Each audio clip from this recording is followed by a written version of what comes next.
Ya, Assalamualaikum warahmatullahi wabarakatuh. Selamat siang, salam sejahtera untuk kita semua yang hadir di kesempatan siang hari ini di virtual Zoom eh, dalam rangka penyuluhan, pencegahan penyalahgunaan narkoba dan juga sosialisasi senam Indonesia Bersatu Bersih Narkoba 2020.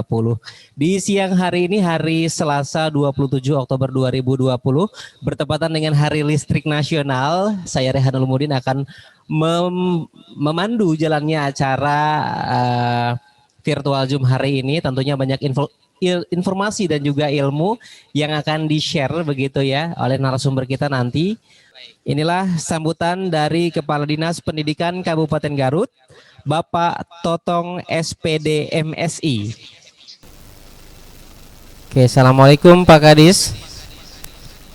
Ya, silakan Pak Kepala Dinas Pendidikan Kabupaten Garut, Bapak Totong SPD MSI untuk menyampaikan sepatah dua patah katanya di kegiatan siang hari ini penyuluhan pencegahan penyalahgunaan narkoba dan juga sosialisasi senam Indonesia Bersatu Bersih Narkoba. Silakan Pak.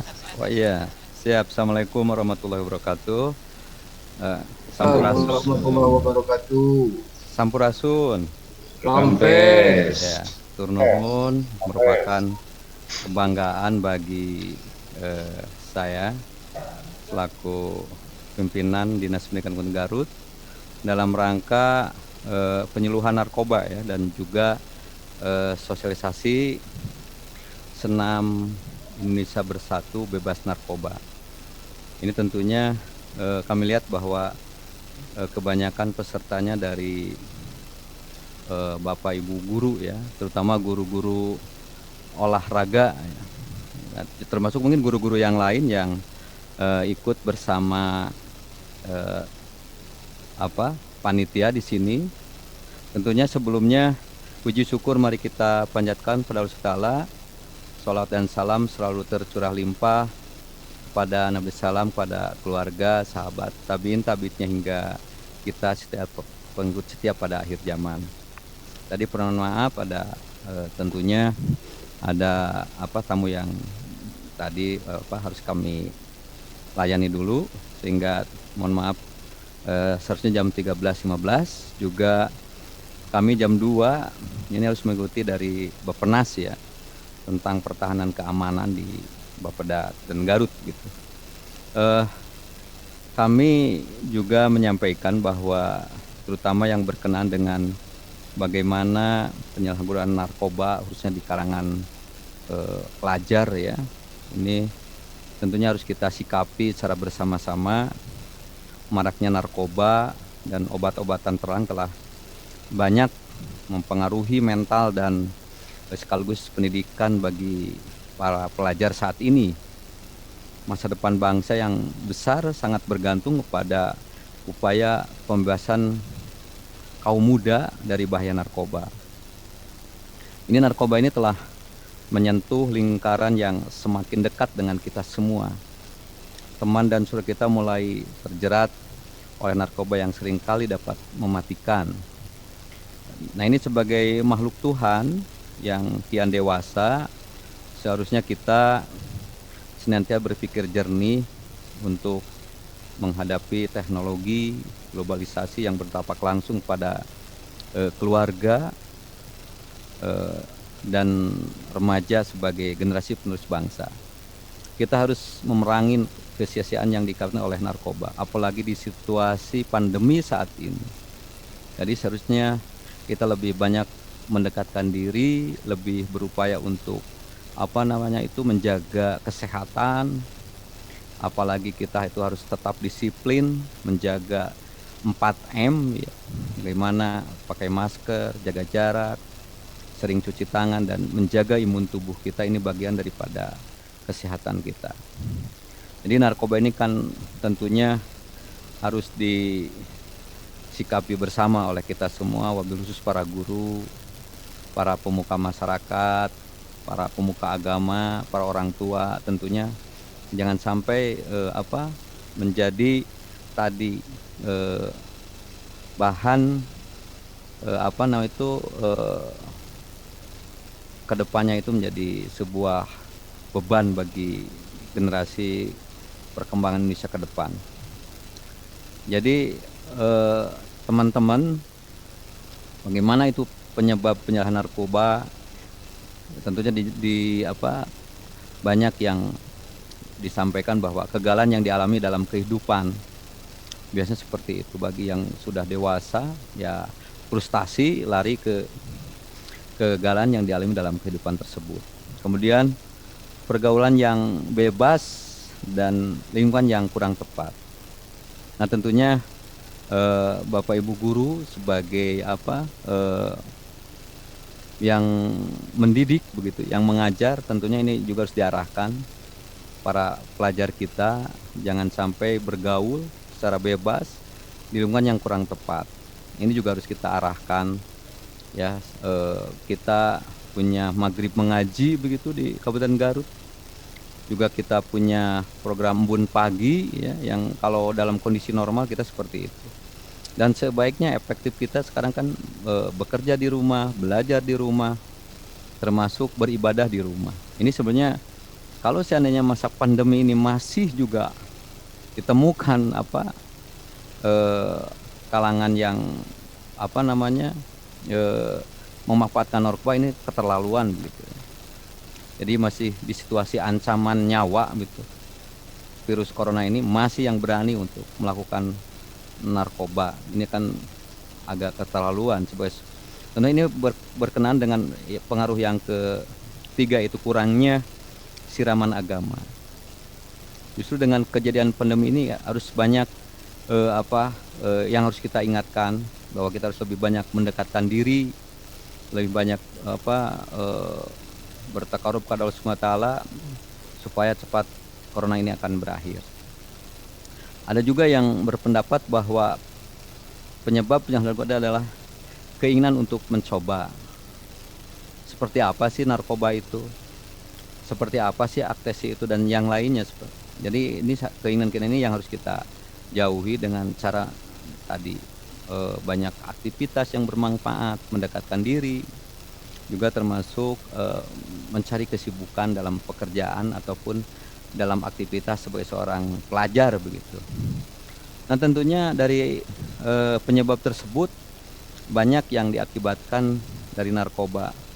Terganggunya kesehatan ya, jadi fisik kita, juga perkembangan otak kita, pergaulan kita juga sangat terganggu ya, termasuk gangguan di lingkungan masyarakat, termasuk gangguan prestasi di sekolah, di kampus. Ini kan dampak-dampak dari akibat penyalahgunaan narkoba ya. Jadi bagaimana tentang kesehatan, tentang gangguan di lingkungan masyarakat, dan termasuk di gangguan prestasi di sekolah gitu. Nah, makanya kami juga ingin mensupport bahwa ke Bapak Ibu guru ya, ke Bapak Ibu guru bahwa pencegahan terhadap narkoba itu adalah bagaimana yang pertama membangkitkan kesadaran beragama, bagaimana menginformasikan hal-hal yang positif dan bermanfaat kepada para siswa. Apalagi di situasi pandemi sekarang, kita masih memakai pembelajaran jarak jauh. Kita masih memakai belajar dari rumah. Kita masih memakai standar belajar mandiri di rumah, blended learning. Jadi kita masih memakai kombinasi antara daring dan luring. Di seberapa besar memakai daring online, kami sebenarnya masih di bawah 40% daring kita itu. Kemudian juga luring, kita masih melaksanakan pembelajaran dari rumah ya, pembelajaran jarak jauh tentang pemanfaatan radio, pemanfaatan televisi. Termasuk kami di Garut ada televisi pendidikan Garut yang bisa dimanfaatkan oleh rekan-rekan guru, termasuk para pelajar, orang tua bisa menyimak atau menikmati siaran televisi pendidikan Garut. Bahkan kami sudah hadir sebuah lagu yang mensupport anak-anak kita ya, dari hasil kreativitas inovasi Bapak Ibu guru di Garut ya, dengan judul Rindu Sekolah. Ini bisa diakses silakan oleh Bapak Ibu. Ini mensupport bagaimana kehadiran para peserta didik dalam rangka menyikapi pembelajaran pandemi ini. Mudah-mudahan secepatnya kita akan tatap muka setelah adanya vaksin ya dari pemerintah begitu. Mudah-mudahan ya di awal tahun ajaran di bulan Januari atau bulan Februari kita bisa tatap muka secara langsung di sekolah. Amin ya Allah alamin. Tentunya ini adalah sebagai upaya kami ya dalam rangka pencegahan di COVID-19 termasuk tadi yang sekarang kita bahas. Kemudian juga yang kedua juga kami juga menyampaikan kepada teman-teman, juga sampaikan kepada para pelajar kita selektif dalam memilih teman supaya kita tidak terjumus ke narkoba, selektif dalam memilih makanan dan minuman juga ini bagian daripada pencegahan terhadap penyakit narkoba. Bisa saja kan makanan dan minum ini bisa memabukkan atau bisa berdampak kepada kemampuan otak kita begitu. Menghindarkan diri dari lingkungan yang tidak tepat ini juga menjadi bagian dalam pencegahan terhadap penyalahgunaan narkoba. Membentuk kelompok-kelompok kecil yang saling mengingatkan. Jadi ada simpul-simpul yang misalnya kelompok belajar, di sana ada saling mengingatkan atau kelompok-kelompok tertentu, kelompok olahraga, yang termasuk kelompok-kelompok yang lain. Bila berhadapan dengan orang teman yang mulai bersentuhan dengan narkoba, gunakan kasih sayang untuk menariknya ke jalan yang hidup yang lebih sehat. Kita arahkan, kita ada namanya itu nanti misal dengan BNN kita bisa bekerja sama, atau di kabupaten ada BNK dan seterusnya. Termasuk yang terakhir adalah bagaimana mengetahui fakta-fakta tentang narkoba termasuk akibat-akibat yang diterima oleh barang-barang haram tersebut. Nah tentunya kami ya sangat peduli dengan pencegahan narkoba ini. Jadi kita harus mengatakan tidak pada narkoba gitu. Jadi dunia indah tanpa narkoba. Nah ini yang harus kita sampaikan kepada anak-anak kita, kepada kita semua, bahwa bahaya narkoba itu adalah merusak generasi emas anak-anak kita, generasi masa depan anak-anak kita. Nah tentunya ini bisa dikuatkan dengan kerjasama kami dengan BNK Kabupaten Garut. Ini kita bisa diperkuatkan, dan tentunya ini tidak untuk kemungkinan di sekolah-sekolah ya, termasuk di sekolah dasar, misalnya modus permen atau bentuk jenis lain narkoba itu ya bisa disiasati ya. Yang penting bagaimana merusak generasi emas anak-anak kita. Nah ini di sekolah juga harus kita antisipasi tentang jajanan dan sebagainya. Itu mungkin Kang yang perlu kami sampaikan. Terakhir kami juga menyambut baik diadakannya sosialisasi senam IBBN ya, Indonesia Bersatu Bebas Narkoba. Tentunya bagi kami ini adalah sebagai tadi yang kami sampaikan adalah menguatkan imun tubuh kita dengan berolahraga senam Indonesia Bersatu Bebas Narkoba. Nah ini kami akan terus sosialisasikan, diseminasikan ke semua sekolah yang ada di Kabupaten Garut, tidak hanya di sekolah-sekolah kota, kita pun ada 2000 PAUTK, ada 1590 SD dan juga 400 SMP, total 4000 lebih ya, dengan total semua siswa itu di atas 500.000, termasuk guru kurang lebih ada 30.000 lebih, yang memang diharapkan ini bisa di samping pencegahan narkoba bisa meningkatkan imun tubuh, juga bisa kita badan kita menjadi bugar gitu. Nah ini yang perlu kami sampaikan. Sekali lagi selamat mengikuti penyuluhan narkoba, kemudian juga selamat mengikuti sosialisasi senam IBBN. Nah ini adalah sebagai ikhtiar kita dalam rangka kita memerangi, menjauhi narkoba yang bisa berdampak kepada generasi penerus bangsa. Kami seharusnya panitianya siapa? Panitianya siapa Pak? Ya, Wah, baik. Sudah saya Pak. Ya, jadi begini Pak, saya juga berharap bahwa ini dibuatkan sertifikat digital. Mhm. Jadi nanti akan bermanfaat bagi Bapak Ibu guru yang akan naik pangkat gitu ya. Jadi kami siap untuk menandatangani. Jadi misalnya panitia mengetahui kepala dinas pendidikan. Jadi ini akan bermanfaat bagi para peserta, kan ini tidak hanya dari Garut, mungkin di luar Garut ya, luar biasa. Ya. Jadi kami siap untuk menandatangani sertifikat digital bagi peserta kegiatan hari ini begitu ya, Kang. Saya rasa itu ya. Terima kasih Terima kasih Pak ya. Kami Totong SPD. Kami mohon izin ya. Kami mohon izin. Baik Bapak, terima kasih. Selamat mengikuti penyuluhan dan sosialisasi. Semoga ada ridho lindungan Allah Subhanahu wa Taala. Amin. Tetap menjaga jarak, pakai Amin. masker, Siap. sering cuci tangan, Mencuci dan tangan dengan air mengalir. tetap menjaga imun tubuh kita. Apalagi sekarang libur panjang. Yang pasti Pak harus tetap Ya. bahagia Pak, Ya. agar imunitas kita tetap Ya, bagus betul. begitu ya. Bagus ya. Apalagi sekarang tetap ini libur panjang mulai besok sampai hari Mhm. Minggu. Ini harus tetap menjaga SOP COVID-19. Harus diantisipasi Iya, begitu ini, Pak ya. Ini Garut kan lagi zonanya zona lumayan Pak, darurat COVID begitu. Jadi pemerintah sudah menyampaikan ini harus hati-hati, harus lebih menjaga begitu ya kesehatan kita ya. Kesehatan kita, kesehatan semua termasuk disiplin untuk tadi protokol COVID. Terima kasih, mohon maaf sewilujeng ngalaksanakeun sosialisasi dan penyuluhan. Siap, hatur nuhun Bapak. Wassalamualaikum warahmatullahi wabarakatuh. Waalaikumsalam warahmatullahi wabarakatuh. Ya, sedikit saya ingin mengutip mungkin dari sekian apa yang Bapak Pak Totong sampaikan di kesempatan barusan, mungkin melihat bahwa permasalahan narkoba ini bukan masalah biasa-biasa saja begitu ya.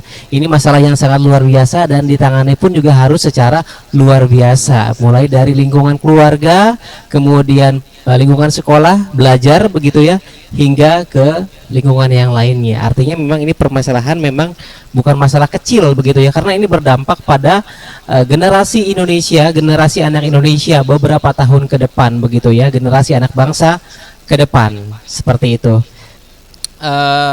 Kita maju ke acara berikutnya, yaitu penyuluhan tentang pencegahan penyalahgunaan narkoba. Nanti akan ada Ibu Yenri Pratiwi, SIKOM MIKOM yang bergabung bersama kita di kesempatan siang hari ini.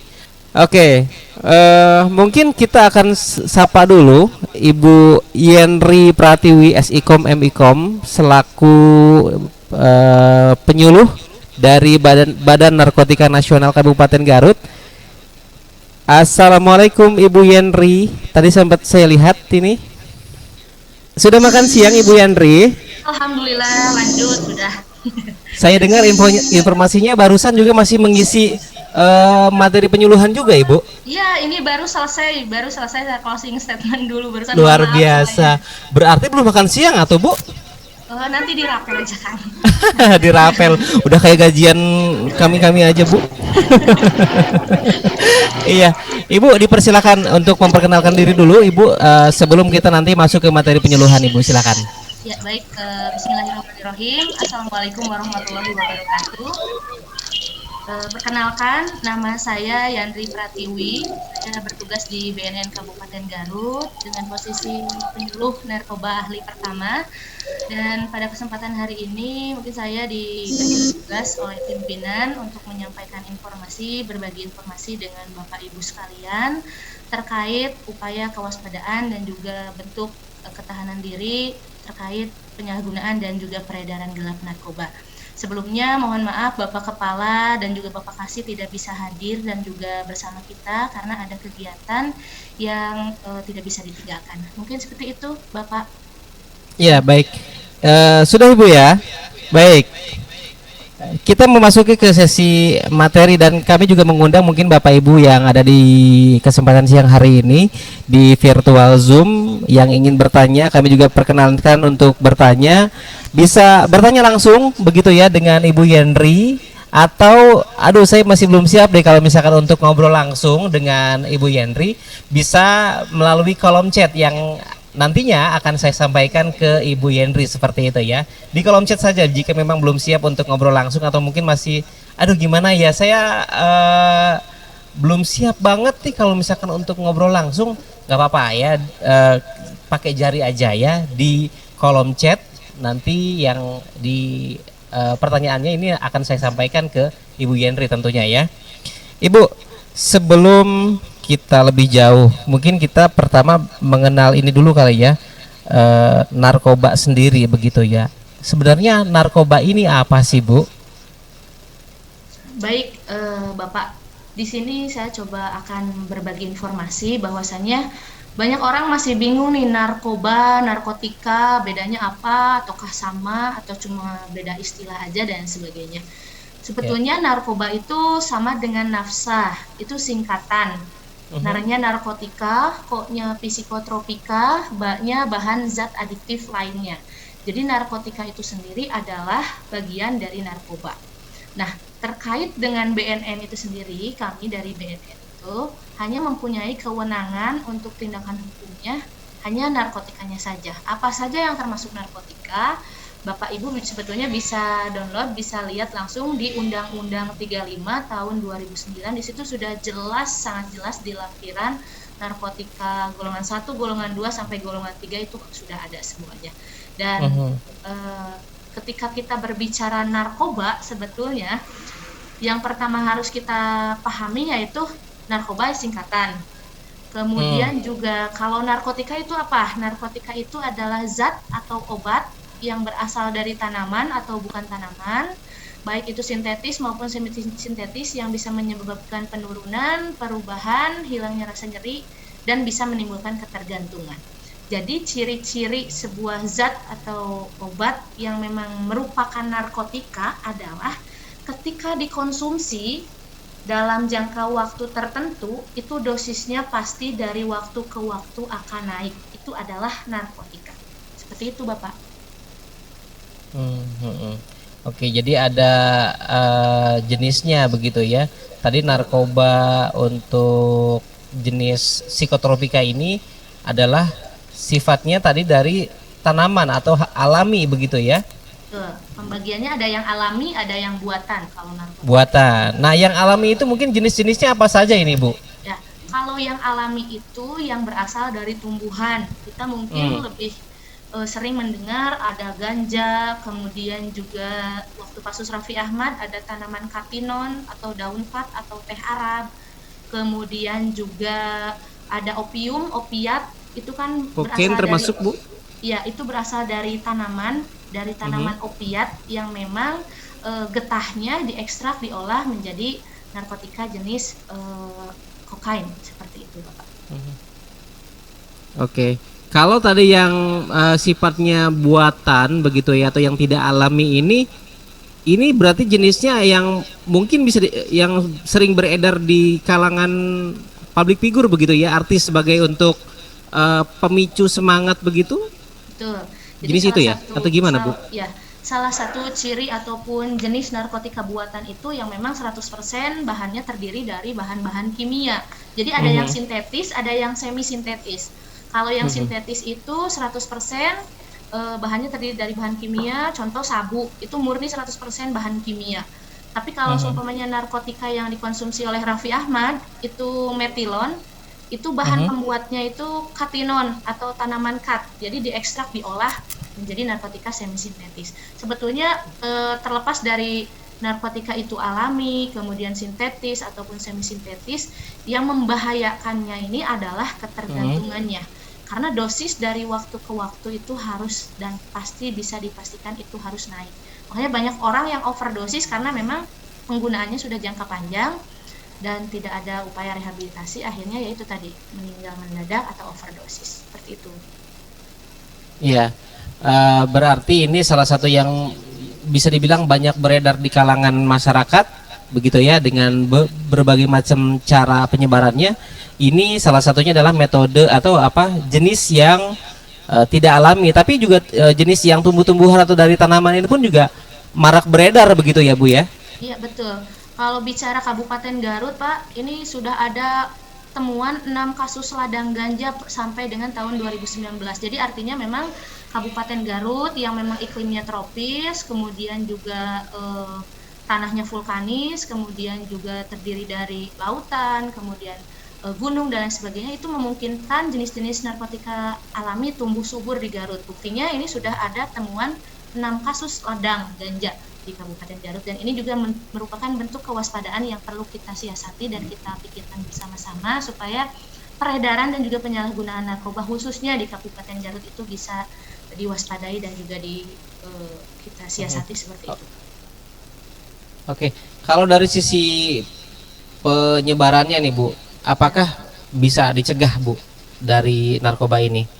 Ya, BNN sendiri itu bergerak di 3 komponen pilar, Pak. Yang pertama itu kita fokus di pencegahan, tindakan preventif. Jadi orang-orang yang memang belum pernah menggunakan, kemudian juga rentan menggunakan, orang-orang yang masih bersih, kita coba cegah dengan cara memberikan edukasi, informasi yang tepat, kemudian tindakan-tindakan preventif dan lain sebagainya. Yang kedua, bagi orang-orang yang memang sudah terlanjur sebagai penyalahguna, terindikasi penyalahguna, baik itu narkotika ataupun obat-obatan, kita bantu untuk proses rehabilitasi yang memang biayanya 100% ditanggung oleh negara dan diklaim di BNN, itu ya, seperti itu. Dan yang ketiga yaitu upaya pemberantasan, di mana upaya ini adalah memutus mata rantai penjualan dan juga peredaran narkotika yang memang ditindak sesuai dengan Undang-Undang 35 tahun 2009 seperti itu. Oke, kita beralih dulu ke beberapa pertanyaan yang sudah masuk di kesempatan siang hari ini, Bu. Ini mungkin tidak hanya di beberapa daerah ada namanya istilahnya magic mushroom begitu ya. Sebenarnya ini magic mushroom itu atau jamur ini begitu ya berasal dari mohon maaf kotoran sapi begitu ya. Apakah ini juga termasuk Bu? Soalnya juga kalau dilihat dari ciri-ciri efeknya begitu, ini bersifatnya halusinogen begitu Bu. Ya, baik Bapak. Jamur yang tumbuh di atas kotoran sapi itu dinamakan dengan jamur psilocybin. Jamur psilocybin itu sendiri mengandung psilocybin. Psilocybin kalau kita lihat di list lampiran Undang-Undang 35 tahun 2009, di situ sudah jelas itu jenis narkotika golongan 1. Golongan 1, oke. Ya, itu tingkat kecanduannya sangat parah, bisa menimbulkan halusinasi, kemudian juga ketika diedarkan atau diperjualbelikan, apalagi dalam jumlah banyak, kita bisa dituntut tuntutan pidana maksimal seumur hidup bahkan tembak mati. Sama dengan penggunaan narkotika golongan 1 yang lainnya. Nah, begitupun dengan kucubung. Perlu Bapak Ibu ketahui bahwasanya kalau ganja itu dari mulai akar, batang, daun, kemudian juga biji itu sudah masuk di list Undang-Undang 35. Tapi kalau kucubung itu sendiri, tanaman kucubungnya itu tidak ada di list undang-undang. Jadi ketika ada seseorang di depan rumahnya ada pohon kucubung, Pak, nah kita tidak bisa tindak secara hukum. Tapi ketika tanaman kucubung itu diisap, psilocybinnya masuk ke dalam mulut, kemudian juga dikonsumsi, termasuk juga jamur psilocybin itu, nah itu baru kita bisa upayakan untuk rehabilitasi. Terlebih kalau seumpamanya zat yang terkandungnya tersebut diperjualbelikan, itu bisa dituntut pidana karena memang zat psilocybinnya itu sudah masuk ke dalam list narkotika golongan 1. Seperti itu, Pak. Berarti artinya kalau sudah terpapar yang namanya magic mushroom ataupun juga kucubung ini juga tetap harus mengikuti tahapan rehabilitasi begitu Bu ya?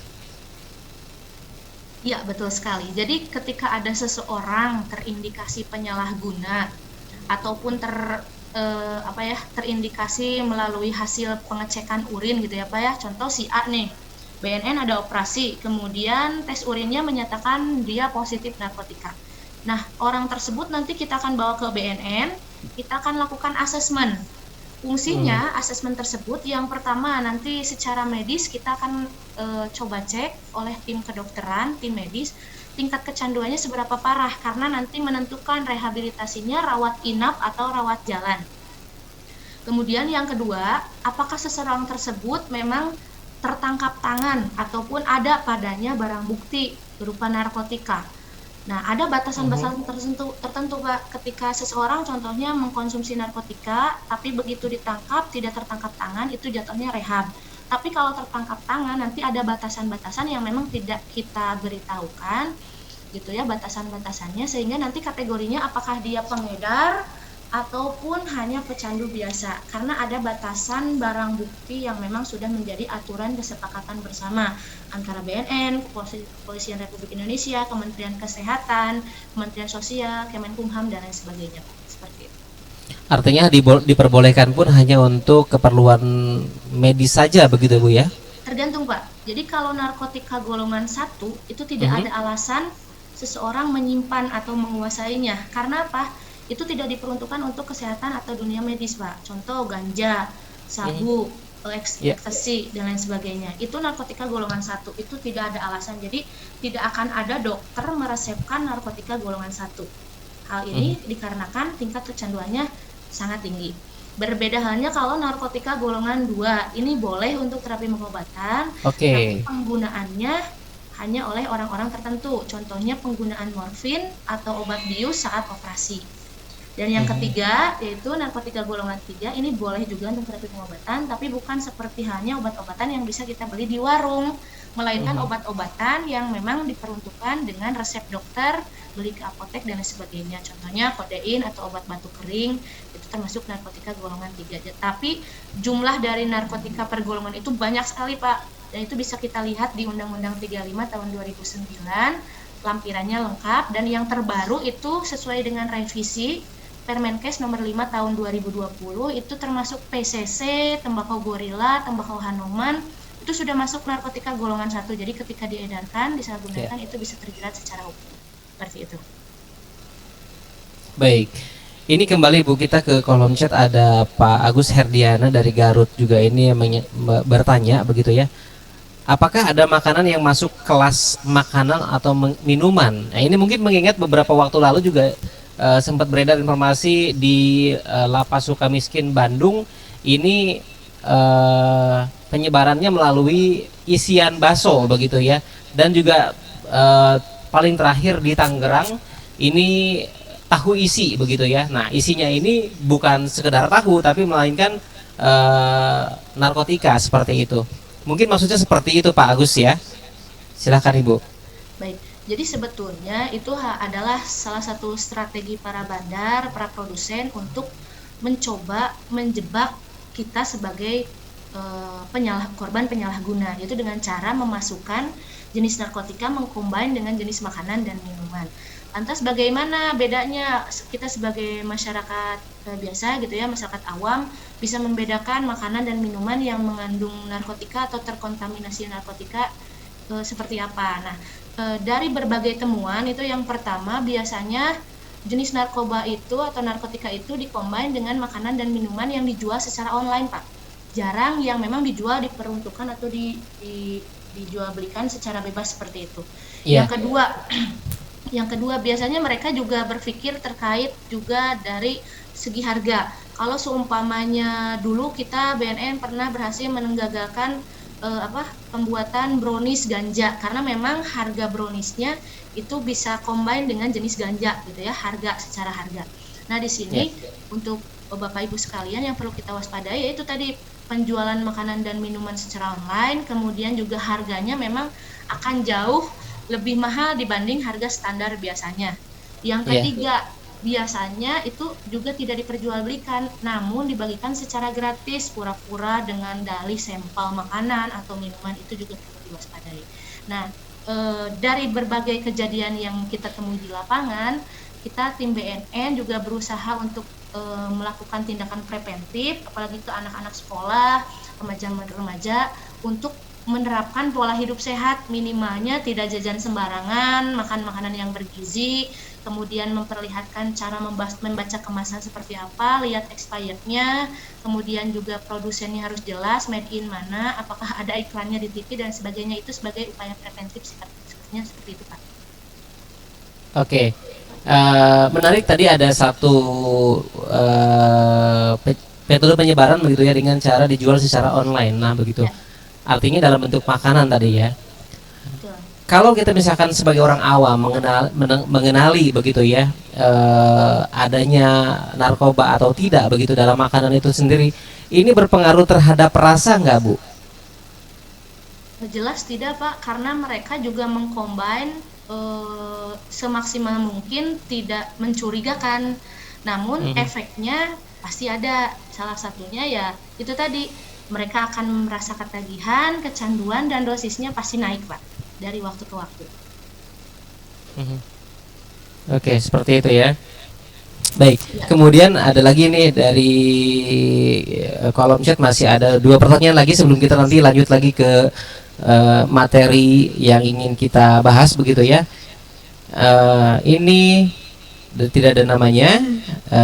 Biasanya nih suka ada informasi katanya nih bahwa banyak yang mengandung narkoba atau sejenisnya pada jajanan anak seperti permen dan lain-lain. Apakah bahayanya akan fatal? Nah, ini berarti bicara masalah efek dari pengguna narkoba itu sendiri, Bu.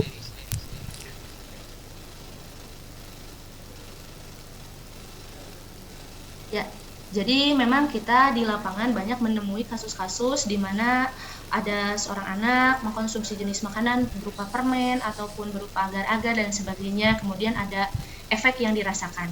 Nah, ada beberapa hal yang perlu Bapak Ibu ketahui, bahwasanya untuk memastikan sebuah makanan atau minuman itu mengandung narkotika atau tidak, itu jelas harus melalui uji laboratorium. Nah, di sini yang perlu kita waspadai adalah, dan kita perlu ketahui bersama bahwasanya itu juga bisa jadi keracunan ataupun memang expirednya atau tanggal kadaluarsanya sudah tidak baik gitu untuk dikonsumsi. Ini juga bisa dibilang sebagai strategi marketing pasar, persaingan gitu ya, untuk menjatuhkan satu sama lain.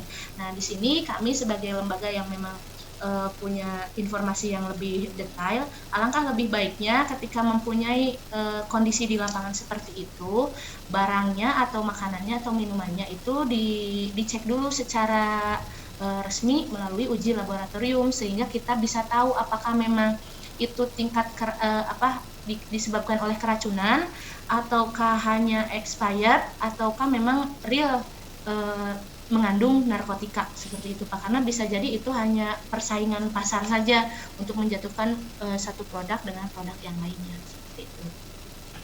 Baik, Ibu. Bu, mengingat nih hampir seluruh penduduk dunia ini dapat dengan mudah nih Bu untuk mendapatkan narkoba begitu ya dari oknum-oknum yang tidak bertanggung jawab begini Bu. Nah, langkah pencegahan di Indonesia khususnya di Kabupaten Garut seperti apa nih Bu? Ya, kita ketahui bersama luas Kabupaten Garut itu cukup tersebar 20 kali kota Bandung, kemudian juga mengingat SDM BNN yang cukup sedikit. Nah, kita akan coba lakukan program pemberdayaan, Pak. Jadi pemberdayaan ini di mana kita membentuk atau melatih seorang penggiat, relawan, kader yang memang nanti bisa menjadi ketanganan panjangan BNN di wilayahnya masing-masing. Karena ternyata 75% tangkapan BNN itu hasil dari laporan masyarakat. Jadi kita juga sebagai instansi tidak bisa mengawasi penuh dan detail setiap wilayah. Nah, ini makanya peran semua pihak, peran stakeholder yang lainnya termasuk Bapak Ibu guru, kemudian juga BPPK, kemudian juga kepala desa, kemudian juga para penggiat relawan yang nanti bergerak menginfokan berbagai macam kondisi di lapangan kepada BNN, dan insya Allah BNN merespon dengan baik dan cepat gitu Pak untuk menangani berbagai masalah yang mungkin ditemui di lapangan seperti itu. Ya baik, berarti upaya pemberantasan narkoba di Kabupaten Garut sendiri sudah dilakukan dan sangat masif begitu ya. Dan tetapi mungkin ini masih sedikit juga ada kemungkinan untuk menghindarkan narkoba dari kalangan remaja maupun dewasa. Kadang-kadang kan ini anak-anak remaja ini juga sering dipicu juga dengan kegiatan, mohon maaf, ada istilah ngelem juga nih Bu gitu kan. Artinya hal-hal yang seperti ini pun agak sulit untuk memantaunya ini Bu. Iya Pak, kembali lagi tadi ke pengertian bahwasanya kalau kita bicara aibon ataupun lem ataupun bahan zat adiktif lainnya, sebetulnya untuk tindakan hukumnya itu di luar dari ranah kami Pak. Namun di sini karena efek yang ditimbulkan itu sama dengan pengguna narkotika jenis halusinogen, tindakan preventifnya kita coba sampaikan, efeknya seperti apa dan lain sebagainya kita coba sampaikan.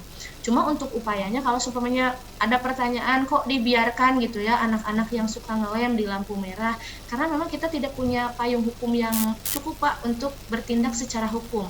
Ini lem ini adalah zat ataupun zat apa lainnya yang memang dijual secara bebas. Ini legal. Namun yang perlu kita waspadai adalah bentuk penyalahgunaannya. Nah, yang kita edukasi itu kepada banyak pihak itu, ini loh efek penyalahgunaan obat-obatan. Namun per tahun 2017 penyalahgunaan zat adiktif lainnya termasuk juga anak-anak kita yang kurang beruntung yang sering ngelem itu sudah bisa rehab di BNN, biayanya 100% ditanggung negara, namun sistemnya kita tidak bisa tangkap secara langsung. Tapi orang tua, wali, ataupun orang yang memang bertanggung jawab atas dirinya itu melapor ke BNN dan mengajak orang yang bersangkutan tanpa ada unsur paksaan untuk mau rehab di BNN. Seperti itu Pak sistemnya. Oke, berarti dalam hal ini juga peran serta keluarga begitu ya atau orang tua ini juga diharapkan untuk ikut mengawasi dan juga mendidik anak-anak begitu ya agar selalu menjauhi penyalahgunaan narkoba begitu Bu Yenri ya. Iya betul. Oke. Kita kembali sebelum kembali ke pembahasan ini ada lagi beberapa pertanyaan ternyata yang masuk juga luar biasa banyak ini Bu. Mau bertanya kalau PEP ini termasuk jenis apa katanya nih? Ya, kalau vape itu sebetulnya rokok elektrik ya, Pak, kita ketahui bersama. Namun di sini ya balik lagi ke strategi bandar. Jadi mereka juga menciptakan sebuah inovasi baru dari narkotika yaitu bentuknya yaitu sabu cair. Jadi sabu tapi dalam bentuk cair supaya apa? Supaya bisa menjadi liquid untuk penikmat ataupun pengguna vape. Nah, kemudian lantas pertanyaannya apa yang bisa kita lakukan gitu ya untuk mengetahui apakah si liquid itu mengandung narkotika atau tidak. Balik lagi tadi harus melalui uji laboratorium. Nah, kita sebagai manusia biasa, kemudian juga warga masyarakat hanya bisa berupaya preventif mencegah gitu. Apalagi kan yang namanya vape itu asapnya lebih banyak dibanding rokok gitu. Kalau bisa ya jauhi orang-orang yang nge-vape, jangan terlalu dekat-dekat biar asapnya juga tidak kita hisap dan lain sebagainya karena itu juga akan sangat membahayakan.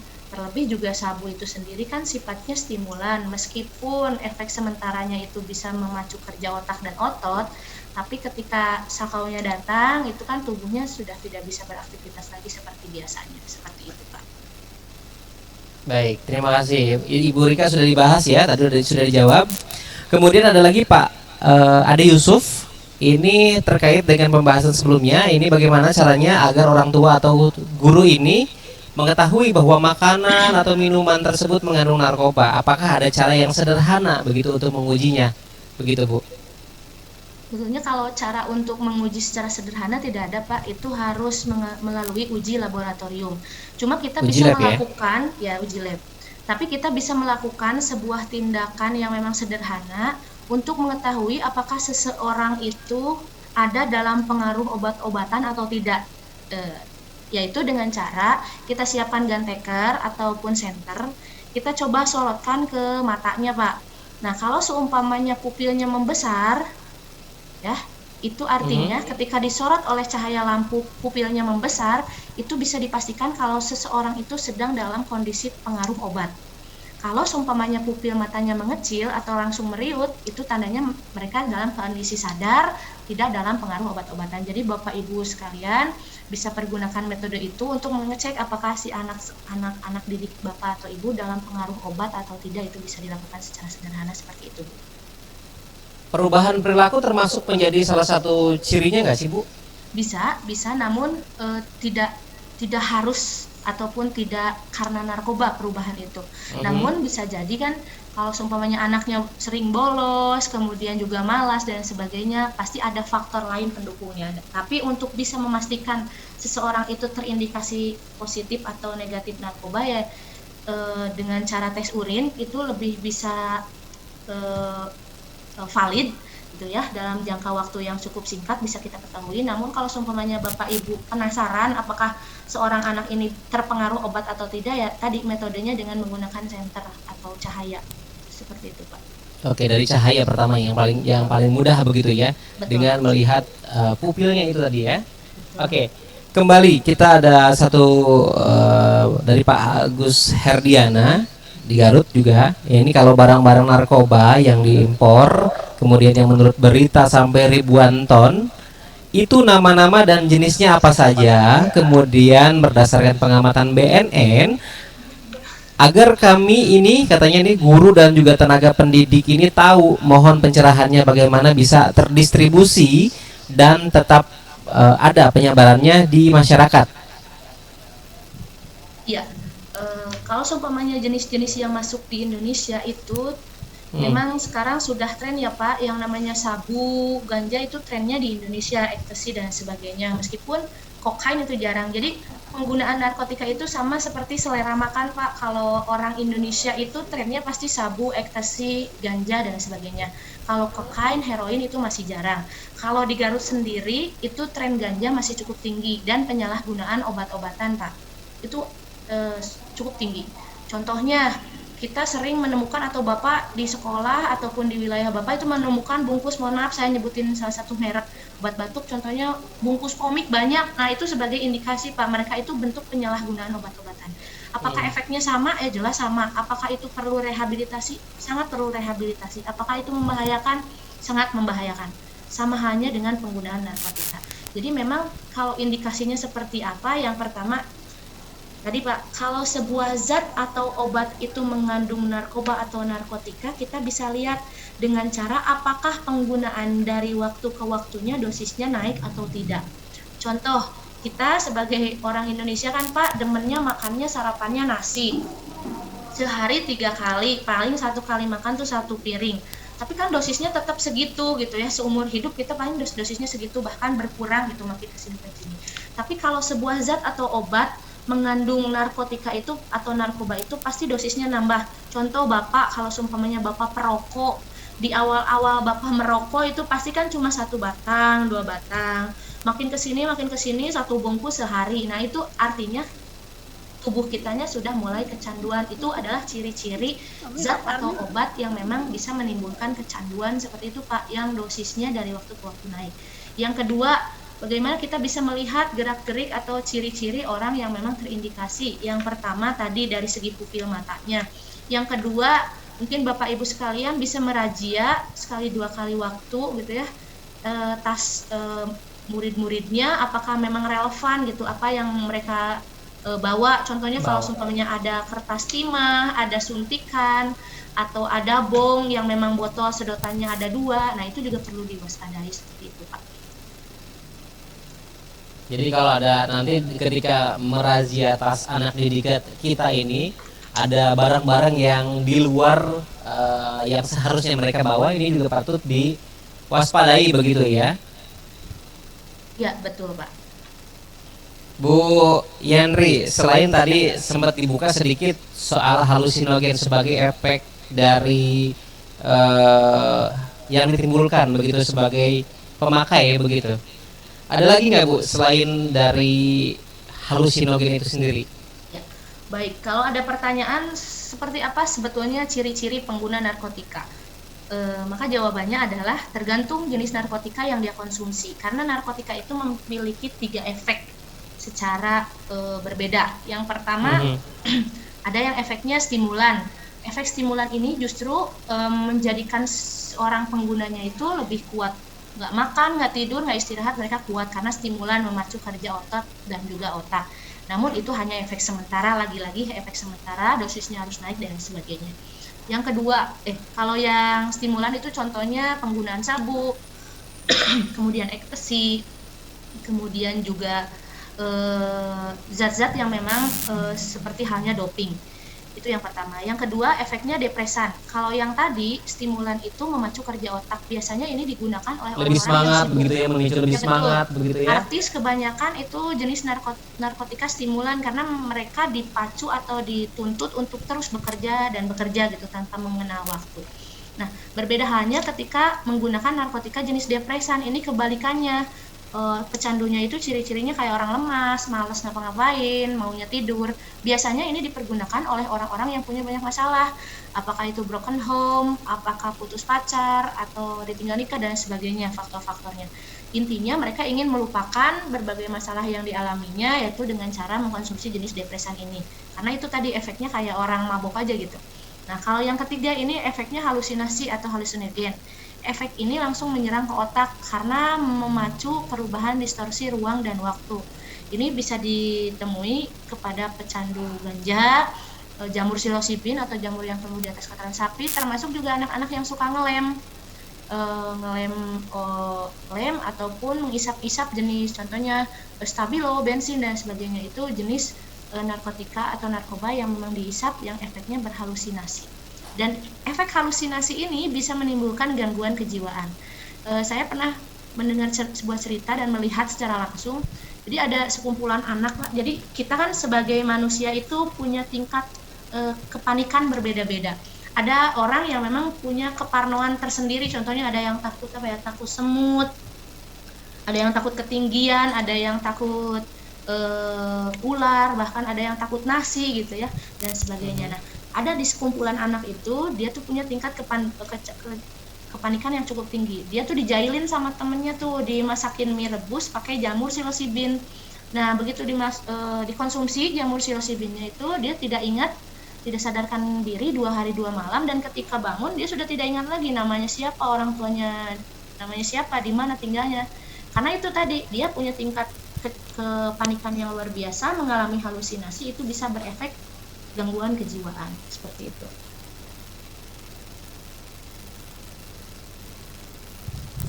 Ya, baik. Sudah sangat jelas sekali ya yang disampaikan oleh Ibu Yandri Pratiwi ini ya. Oke, kami masih mengundang Bapak Ibu sekalian yang ingin bertanya, silakan saja melalui kolom chat, atau boleh mungkin ya Bu Yandri ya untuk ngobrol bersama kita bersama-sama di sini. Silakan yang ingin bertanya terkait penyuluhan pencegahan penyalahgunaan narkoba ini ya. Boleh yang ingin bertanya bisa melalui kolom chat atau juga ngobrol langsung bersama Ibu Yandri Pratiwi ini ya. Ya, ini ada satu pertanyaan lagi Bu Yandri dari kolom chat Ibu Siti Rukaya. Apakah yang pernah beberapa kali ngelem kemudian berhenti, kemudian zat yang ada dalam lem itu masih membias atau berpengaruh terhadap fisik dan juga psikisnya, begitu Bu? Ya, baik Bapak. Jadi sebetulnya begini, ketika seseorang itu pernah menyalahgunakan atau menggunakan narkotika, secara psikis mereka akan mengalami yang namanya fase relapse, Bu. Di mana fase relapse itu adalah fase ketika seseorang yang pernah menggunakan akan kembali menggunakan di lain kesempatan dengan trigger atau pemicu yang sama. Jadi sebetulnya BNN sendiri sudah mewanti-wanti kepada banyak orang, makanya ada tagline jangan pernah coba-coba, karena dengan sekali mencoba menjadi pecandu, rehabilitasi itu bukan menyembuhkan kondisinya, Bu. Itu hanya menghilangkan kecanduannya saja. Kemungkinan untuk pakai lagi itu sangat besar, lebih besar dari orang-orang yang memang belum pernah mencoba sama sekali. Contohnya Roy Martin itu ditangkap nggak cuma sekali, Bu, berkali-kali, dan banyak lagi artis-artis, bahkan public figure dan juga tokoh-tokoh yang memang ketika pernah menggunakan narkotika sembuh, rehab, pakai lagi, karena itu triggernya kayak sugestinya kena duluan gitu, Bu. Contoh mungkin di sini ibu-ibu nih kalau sakit kepala minum obatnya apa? Biasa contohnya mungkin, mohon maaf saya nyebutin merek, Bodrex. Itu sugesti yang tertanam gitu di dalam tubuh kita, di dalam pikiran kita, di alam bawah sadar kita. Ketika kita mengkonsumsi obat di luar obat yang biasa kita konsumsi, itu sakit kepalanya nggak bakal hilang karena sebetulnya sugesti. Begitupun dengan penggunaan narkotika. Ya? Betul. Bahkan begini Pak, yang lebih mengerikan, saya pernah kan kalau penyuluh BNN itu tiap tahun kita dikasih pelatihan, kemudian difasilitasi untuk ngobrol langsung sama berbagai macam orang yang kecanduan. Saya pernah beberapa kali itu ketemu sama seorang pria dari seberang sana, Pak. Terus saya bilang begini, Bang, kok kemana-mana pakai kacamata hitam, saya bilang begitu ya. Terus dia jawab, oh ceritanya panjang, jadi dia dulu itu menggunakan bubuk heroin Pak. Bubuk heroinnya sebelum dihisap itu dia pisah-pisah dulu tuh, dibentukin garis gitu dengan ATM warna biru. Dia hanya melihat warna biru dia bisa sakau. Makanya kemana-mana dia pakai kacamata hitam karena lihat langit dia bisa sakau, lihat apapun trigger yang namanya biru itu bisa sakau. Kasihan banget Pak. Jadi bukan hanya pakai kacamata hitam buat keren-kerenan semata, tapi Iya. harus sebagai langkah pencegahan dari pengguna itu sendiri, begitu Bu ya. Betul. Bahkan ada seorang perempuan itu dia tuh nggak mau masuk ruangan sama sekali karena takut gitu masuk ruangan. Ternyata dia pengguna ganja yang sudah cukup parah. Dia sudah rehab, dia sudah menempuh proses rehab dengan cukup baik. Namun itu tadi, dia biasa menggunakan ganja di sudut ruangan, di belakang pintu gitu loh Bu. Jadi hanya dengan melihat sudut ruangan, masuk ke ruangan, triggernya itu kebawa lagi dan dia pengen pakai lagi, sakau lagi. Nah itu sugestinya sebetulnya yang mengerikan dari sebuah atau kondisi kecanduan narkoba. Kenapa narkoba atau narkotika ini ketersediaannya diatur undang-undang? Karena itu tadi dari waktu ke waktu itu dosisnya harus nambah gitu. Mungkin di sini Bapak atau Ibu, apakah pernah mendengar di TV atau di berita ada seorang kecanduan sakau terus mati atau meninggal? Sepertinya nggak pernah. Banyak orang yang kecanduan, mereka itu begitu sakau, sugestinya mereka harus pakai lagi, dosisnya langsung sekaligus tinggi Bu. Akhirnya overdosis. Itu yang sering terjadi. Kematiannya bukan karena dia tidak dipenuhi sugestinya, tapi karena dia mencoba langsung mengeksplor dosisnya dalam jumlah banyak sampai tubuhnya sudah tidak siap lagi, tidak tahan lagi, akhirnya meninggal dunia itu. Begitu Pak. Oke. Bu, kembali tadi yang soal terdampaknya Bu, yang sudah pernah menggunakan begitu Bu. Tingkat kesembuhannya setelah direhabilitasi pun tadi kan berpotensi untuk muncul kembali. Sampai kapan Bu ini bisa benar-benar sembuh begitu Bu? Ya, Terlepas. Ya, sebetulnya secara teori memang itu balik lagi ke kondisi pasiennya masing-masing. Di sini proses rehabilitasi pun tidak hanya yang direhab itu bukan hanya pecandunya saja, tapi kita lakukan upaya pendampingan kepada orang tuanya karena bagaimanapun pasti ada alasan seorang pecandu itu menggunakan. Nah, alasannya itu yang kita coba benahi, itu yang pertama. Yang kedua, secara medis dan secara psikis mereka juga diajak atau diatur lagi pola hidupnya, kemudian dikasih pelatihan dan lain sebagainya. Dan kebanyakan itu yang sembuh dan bisa 100% itu maksudnya tidak menggunakan lagi karena apa? Karena mereka memilih untuk mengubur masa lalu mereka dengan kondisi atau lingkungan yang baru. Harus diputus dulu tuh Pak lingkungan yang dulunya karena lingkungan yang itu adalah pemicu utama pengguna atau pecandu bisa kembali lagi untuk menggunakan seperti itu. Tapi balik lagi, segala sesuatunya kembali ke diri pasien atau pecandunya masing-masing. Baik. Alhamdulillah kalau di BNN terlepas dari yang namanya narkoba begitu ya. Bu, terakhir Bu, closing statementnya Bu terkait dengan pembahasan kita di siang hari ini Bu, karena waktu kita sangat terbatas. Baik Bapak Ibu sekalian yang saya hormati, senang sekali BNN bisa berbagi informasi. Namun ketika informasinya memang yang Bapak Ibu butuhkan lebih maksimal, sebetulnya prosedurnya tidak rumit, tidak sulit. Bapak Ibu silakan bersurat, baik itu di lingkungan sekolah ataupun di lingkungan tempat kerja atau aktivitas Bapak Ibu. Bapak Ibu silakan bersurat, gunakan line SMS Center atau BNN. Bapak bisa ajukan BNN untuk bisa hadir ke tengah-tengah Bapak menyampaikan informasi ini semaksimal mungkin supaya bentuk pencegahan dan juga preventif kita lebih maksimal guna mewujudkan Kabupaten Garut yang bersih dari narkoba. Seperti itu Bapak. Terima kasih. Baik, Ibu Yenri Pratiwi SIKOM MIKOM, terima kasih sudah memberikan informasinya di siang hari ini, bermanfaat sekali. Mudah-mudahan bisa diserap oleh kita semua. Ibu Yenri Pratiwi SIKOM MIKOM dari BNN Kabupaten Garut. Mudah-mudahan bermanfaat. Terima kasih Bu Yenri untuk kesempatannya di siang hari ini. Tentunya selamat siang, selamat beraktivitas untuk teman-teman di BNN Garut. Salam untuk teman-teman di sana juga ya. Dan baik untuk penanya tadi di kolom chat, mungkin nanti kita bisa lanjutkan atau mungkin mengundang teman-teman dari BNN Kabupaten Garut bisa mengunjungi BNN Kabupaten Garut untuk penyuluhan di sekolah masing-masing seperti itu ya. Tentunya tim dari BNN Kabupaten Garut siap untuk membantu Bapak Ibu semuanya ya.